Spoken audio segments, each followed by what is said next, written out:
पुराने समय की बात है। नगर में रहने वाला सवल नाम का एक लड़का अपनी जिंदगी से बहुत निराश था। उसकी निराशा का कारण ये था कि अब वह कुछ भी नहीं कर रहा था। उसके माँ बाप उसे ताने मारते कि तेरे सारे मित्र कुछ ना कुछ कर रहे हैं, लेकिन तू अभी भी घर में बैठा हुआ है। मित्रों के बीच भी अक्सर उसका मजाक ही बनता।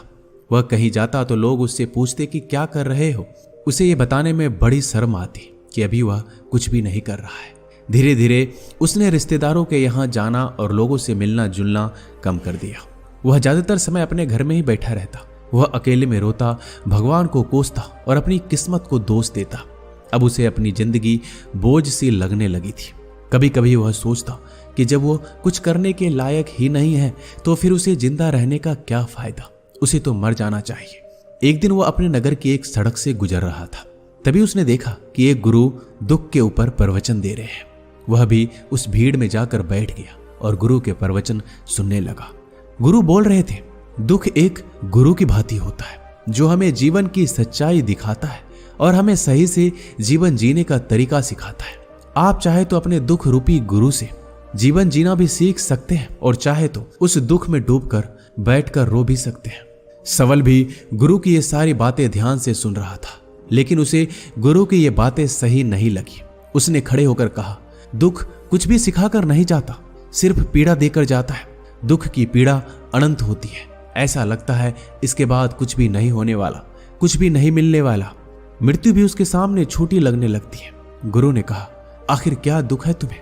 सवल ने अपना सारा दुख गुरु के समक्ष कह सुनाया और पूछा, क्या आपके पास मेरे इस दुख का कोई समाधान है? यह सुनकर गुरु मुस्कुराए और बोले, जिस दिन तुम्हारे जीवन में सच्चा दुख आएगा उस दिन मेरे पास आना, मैं तुम्हारे दुख का समाधान अवश्य करूंगा। इतना कहकर गुरु वहां से चले गए। सवल ने सोचा, क्या मेरा दुख सच्चा नहीं है? क्या जिस दुख से मैं गुजर रहा हूं वह झूठा है? कोई भी मेरे दुख को नहीं समझता। जब माँ बाप ही नहीं समझ पाए तो गुरु क्या समझेंगे? अपने दुखों से परेशान होकर सवल ने एक निर्णय लिया कि अब वह कुछ करके दिखाएगा। उसने एक छोटा सा व्यापार शुरू किया, लेकिन उसमें सफलता नहीं मिल रही थी। लेकिन उसके घरवाले खुश थे कि वह कुछ तो प्रयास कर रहा है। वह अपने व्यापार में जुटा रहा और धीरे धीरे सफलता भी मिलने लगी।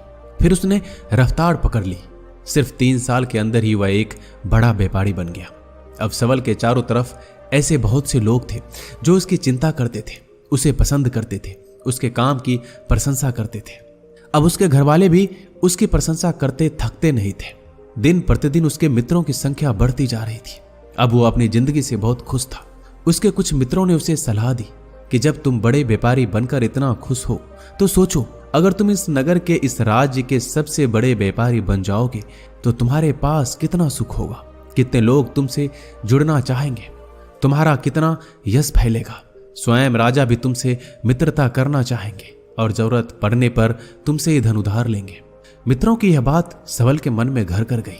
अब उसने और भी धन कमाने का प्रयास शुरू कर दिया, लेकिन उसे यह सब अब जल्दी चाहिए था। वह सब कुछ प्राप्त करने में अपना ज्यादा समय बर्बाद नहीं करना चाहता था, इसलिए उसने ऐसे भी कार्य करने शुरू कर दिए जो उचित नहीं थे। उसने बड़ी मात्रा में अपने मित्रों से उधार लेना शुरू कर दिया। ज्यादा मुनाफा कमाने के लालच में अपने सामान में मिलावट करने लगा। उसने दूसरे व्यापारियों के खिलाफ षड्यंत्र भी रचे। उसने डराया, धमकाया। जैसा जैसा उसका मित्र कहते गए वही करता गया। वह इन तरीकों से ज्यादा धन तो कमा रहा था, लेकिन अब उसके जीवन में सुकून नहीं था। उसके मन की शांति गायब हो गई थी। उसे रातों में नींद नहीं आती थी। वह किसी उधेड़ बुन में लगा रहता था। सुख साधन की सारी वस्तुएं होने के बाद भी उसे किसी में सुख नहीं मिल रहा था। एक दिन सबल अपनी बग्गी में सवार होकर कहीं जा रहा था। तभी रास्ते में उसे गुरु का आश्रम दिखा। वह रुक गया। वह गुरु के पास जाकर बोला, गुरुदेव, आपने कहा था जब तुम्हारे जीवन में सच्चा दुख आए तब मेरे पास आना। मैं अब बहुत ही दुखी हूं। मेरे रातों की नींद गायब हो गई है। मुझे कहीं सुकून नहीं मिल रहा। इस तरीके से सबल ने अपनी सारी समस्या गुरु के सामने कह सुनाई। गुरु ने कहा, जब तुम मुझसे पहली बार मिले थे तब भी तुम किसी दुख में थे। तुमने उस दुख से क्या सीखा? सबल ने कहा, मैंने सीखा कि सिर्फ सोचने और चिंता करने से कुछ नहीं होता। अपनी सोच को सच करने के लिए कर्म करना पड़ता है, और सिर्फ कर्म करने से भी कुछ नहीं होता। अपने कर्म को अंतिम पड़ाव तक ले जाना भी आवश्यक होता है। चाहे रास्ते में कितनी मुश्किलें आए, मन कितना ही निराश हो, कितना ही लगे कि अब आगे कुछ नहीं होने वाला है, तब भी ये मानकर चलो कि मैं जो कर रहा हूं उसमें मैं अवश्य सफल हूंगा। लोग सिर्फ सफल व्यक्ति को सम्मान देते हैं, फिर चाहे कोई कितना अच्छा क्यों ना हो, वह लोगों की नजरों में बोझ ही होता है। यह सब सुनकर गुरु मुस्कुराए और बोले, यह असली दुख नहीं है। जब तुम्हारे जीवन में असली दुख आए तब मेरे पास आना, मैं उसका समाधान अवश्य करूंगा। सवल ने जाते समय गुरु को सोने के सिक्कों से भरा एक घड़ा भेंट किया। घड़ा देखकर गुरु ने कहा, यह मेरे किसी काम का नहीं, इसे उस पेड़ के नीचे गड्ढा खोद कर दफना दो। सवल ने गुरु के कहे अनुसार घड़े को पेड़ के नीचे दफना दिया और वहां से चला गया। कुछ दिनों तक व्यापार अच्छी तरक्की कर रहा था, लेकिन गलत व्यापार की वजह से धीरे धीरे उस व्यापार में घाटा होने लगा। उसकी सारी धन संपदा धीरे धीरे खत्म होने लगी और एक दिन ऐसा आया जब उसके पास कुछ भी नहीं बचा और वह कर्जे से लद चुका था। लेकिन वह निश्चित था, क्योंकि उसने सारा कर्ज अपने मित्रों से ही लिया था। वो सोचता था कि उसके मित्र बुरे समय में उसका साथ देंगे, लेकिन ऐसा कुछ भी नहीं हुआ। बुरा समय आते ही मित्रों ने अपना उधार मांगना शुरू कर दिया। उधार वापस ना मिलने पर जान से मारने की धमकी भी दी। उसके चाहने वाले सब उससे दूर हो गए। उसके वो मित्र जो उसके साथ मौज मस्ती करते थे अब उससे दूर भागने लगे। उसके परिवार वाले उसके गलतियां और कमियां गिनाने लगे। उसकी सारी संपत्ति नीलाम हो गई, उसके पास कुछ भी नहीं बचा। उसने अपने पिता से सहायता मांगी तो पिता ने कहा, मेरे पास ये थोड़ी सी संपत्ति है, अगर मैं ये भी तुम्हें दे दूंगा तो मैं तुम्हारी मां को कहां रखूंगा। ये संपत्ति हमारा आखिरी सहारा है। सबल के भीतर बहुत गहरा दुख था। उसके आसपास कोई नहीं था जो उसके दुख को समझ सके, उसे संभाल सके। लोगों से मिले इस धोखे और विश्वासघात की वजह से वह अंदर तक टूट गया। उसे लगने लगा कि अब जीने का क्या मतलब, अब तो मृत्यु ही एकमात्र सहारा है। वो आत्महत्या करने के लिए पहाड़ी की तरफ जा रहा था। तभी उसे याद आया कि गुरु ने कहा था, जब तुम्हारे जीवन में असली दुख आए तब मेरे पास आना। सबल गुरु के पास गया और अपना सारा दुखड़ा उन्हें सुनाया। आंखों में आंसू भरकर बोला, मेरे इस दुख का समाधान कीजिए गुरुदेव। गुरु ने कहा, जब तुम्हारे जीवन में असली दुख आए तब मेरे पास आना, मैं उनका समाधान अवश्य करूंगा। सबल ने कहा, क्या अभी जो मेरे जीवन में घट रहा है क्या वो दुख नहीं है? आखिर असली दुख होता क्या है? गुरु ने कहा, सबसे पहले तुम मुझे ये बताओ, इस दुख से क्या सीख मिला? सबल ने कहा, मैंने सीखा कि जो लोग हमारी सफलता, हमारी तरक्की की वजह से हमारे जीवन में आए हैं वो हमें धोखा अवश्य देंगे, क्योंकि बुरे समय में हमारे साथ खड़े नहीं होंगे। वह केवल अच्छे समय में हमारा फायदा उठाएंगे और बुरे समय में छोड़कर चले जाएंगे। भरोसा केवल उन्हीं लोगों पर करना चाहिए जो हमारे बुरे समय में, असफलता के समय में हमारे साथ खड़े रहते हैं। लेकिन ऐसे लोग बहुत ही कम होते हैं, पर जिसके पास होते हैं उनकी कद्र करनी चाहिए, उनका अपमान नहीं करना चाहिए। मैंने ये भी सीखा कि कभी किसी के खिलाफ षड्यंत्र नहीं रचना चाहिए, ईमानदारी और धैर्य के साथ काम करना चाहिए और कभी लालच नहीं करना चाहिए। अपना सारा दुख और अनुभव बताने के बाद सबल आंखों में आंसू भरकर गुरु के सामने बैठा रहा। थोड़ी देर बाद गुरु उठे और उस पेड़ के नीचे गड्ढा खोदकर वह घड़ा बाहर निकाला जो सोने के सिक्कों से भरा हुआ था और उसे सबल को दे दिया और कहा, तुम्हारे जीवन में असली दुख आए तब मेरे पास आना। सबल ने गुरु को धन्यवाद दिया और प्रणाम कर कर वहां से चला गया। उसने उस धन से एक छोटा व्यापार शुरू किया। अब वह एक छोटा व्यापारी बनकर खुश था। अपनी पूरी लगन और ईमानदारी से व्यापार किया। देखते ही देखते वो फिर अपने नगर का एक बड़ा व्यापारी बन गया। उसका जीवन खुशियों और सुविधाओं से भर गया। लेकिन कोई कितना भी अच्छा हो, कितना भी अच्छा काम करे, दान करे, पुण्य करे, लोगों की मदद करे, लेकिन जीवन में दुख तो आता ही है। तो सबल के जीवन में भी दुख आया। उसके माता पिता की मृत्यु के रूप में। वो दोनों एक ही दिन मृत्यु को प्राप्त हो गए। सबल अपने माता पिता से बहुत प्रेम करता था, इसलिए उसे उनकी मृत्यु से बहुत गहरा आघात पहुंचा। उन दोनों के पार्थिव शरीर को शमशान घाट ले गया। वहां उनकी अंतिम क्रिया की गई। वहां उसने अपने माता पिता के शरीर को जलते हुए देखा तो उसका मन बेचैन हो गया। उसके अंदर बहुत से प्रश्न उठने लगे। वह घर वापस आया तो अपने माता पिता के घर और संपत्ति को देखा जिसके लिए उसके माता पिता हमेशा लड़ते रहते थे। आज वो लावारिस पड़ी है। आज उसकी देखरेख करने के लिए उसके लिए लड़ने वाले इस दुनिया से चले गए। उसके पिता ने जो भी कमाया था, जो भी बनाया था, सब कुछ यहीं रह गया था। एक दिन पहले किसी से भी अपनी संपत्ति के लिए लड़ जाने वाले उसके पिता आज इस दुनिया से अलविदा हो गए थे। उसका मन इसी तरह के अनेक विचारों के भंवर में फंसा हुआ था। उसे अंदर से अकेलापन और डर महसूस हो रहा था। उसे कुछ खालीपन सा महसूस हो रहा था। उसे लग रहा था कुछ तो है जिसे वो समझ नहीं पा रहा। इसलिए वो गुरु के पास गया। उसे देखते ही गुरु ने कहा, क्या जीवन में कोई दुख है? तो सबल ने कहा, वैसे तो जीवन में कोई दुख नहीं है गुरुदेव, सब सुख है, सब अच्छा चल रहा है। लेकिन आज मेरे माता पिता की मृत्यु हो गई। इस घटना ने मेरे मन को बेचैन कर दिया है। गुरु ने कहा, इसमें दुखी होने वाली कौन सी बात है?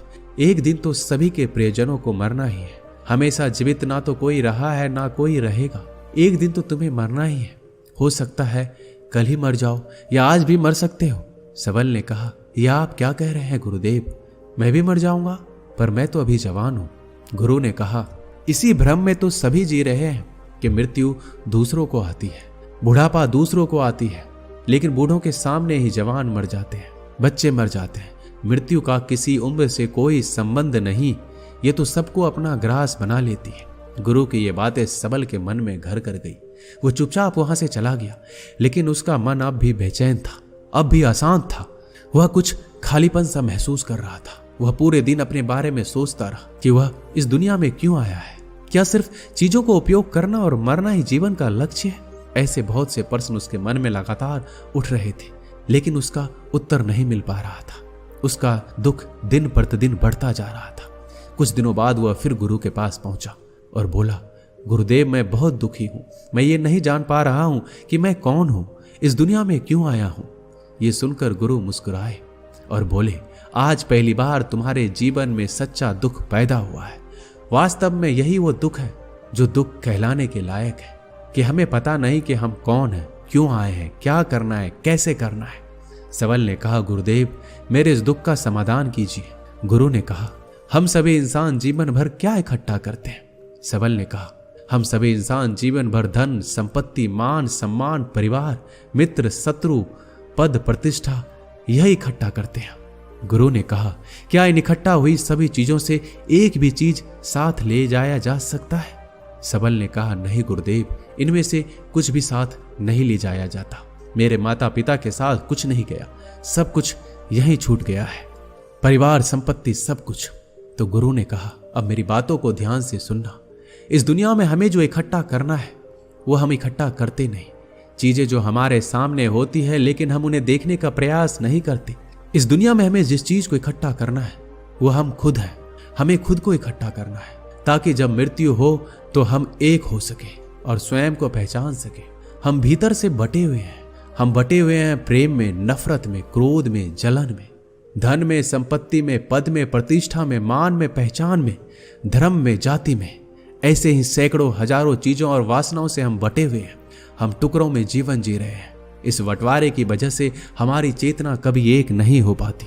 हमारी चेतना बिखर गई है। इसलिए हमारे पास इतना भी समय नहीं है, इतना भी ऊर्जा नहीं है कि हम मुड़कर एक बार अपने भीतर देख सकें। वास्तव में जिस धन की कमी, सुविधाओं की कमी, मान सम्मान की कमी को लोग दुख समझते हैं और जीवन भर उसे दुख बोलकर रोते हैं, उनका समाधान खोजने का प्रयास करते हैं, उन्हें उनका समाधान कभी मिलेगा ही नहीं। क्योंकि जिन्हें लोग दुख कहते हैं वो असली दुख है ही नहीं, वो तो सिर्फ इंसान की चाहत है, उसकी इच्छा है जिसकी पूर्ति कभी नहीं की जा सकती। इसलिए यहाँ व्यक्ति को ऐसे दुखों का कभी समाधान मिलता ही नहीं। इसलिए इन सब के ऊपर अगर अपने दुखों का परम समाधान चाहिए तो सबसे पहले अपने आप को इकट्ठा करो, अपने ऊर्जा को इस संसार से वापस खींचो और एकत्रित करो। अपने ऊपर ध्यान दो, खुद पर ध्यान लगाओ, पहले अपने आप को पहचान लो। ऐसे ही बिखरते हुए मत चलो। सबल ने कहा, क्या गुरुदेव हमें ये संसार छोड़ देना चाहिए? अपने सभी इच्छाओं को मार देना चाहिए? किसी से प्रेम नहीं करना चाहिए? धन संपत्ति इकट्ठा नहीं करना चाहिए? मान सम्मान की आशा छोड़ देनी चाहिए? गुरुदेव ने कहा, एक बिखरे हुए मनुष्य के अंदर से कामनाएं, इच्छाएं और वासनाएं ऐसे ही निकलती है जैसे पहाड़ से कोई पत्थर गिर रहा हो, जिस पर पहाड़ का कोई नियंत्रण नहीं है सिवाय देखने, परेशान होने और कुछ खोने के।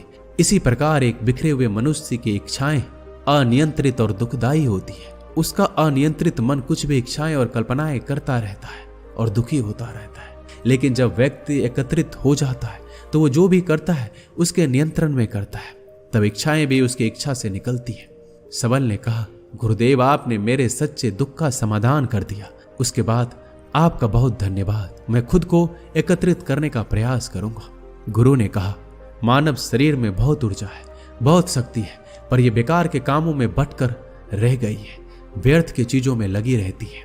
यह ऐसा है कि जैसे एक अत्यंत शक्तिशाली मशीन किसी बच्चे के हाथ में दे दी गई हो और बिना सोचे समझे, बिना किसी नियंत्रण और जानकारी के बस इस शक्ति को कहीं भी बर्बाद कर रहा है। इसलिए अपनी चेतना की शक्ति पर ध्यान दो और इसे एकत्रित करो। सबल को अपने प्रश्नों का उत्तर मिल चुका था। उसने गुरु को धन्यवाद किया और चुपचाप वहां से चला गया। दोस्तों, इस वीडियो में बस इतना ही। मिलते हैं अगले वीडियो में। अपना ख्याल रखिएगा।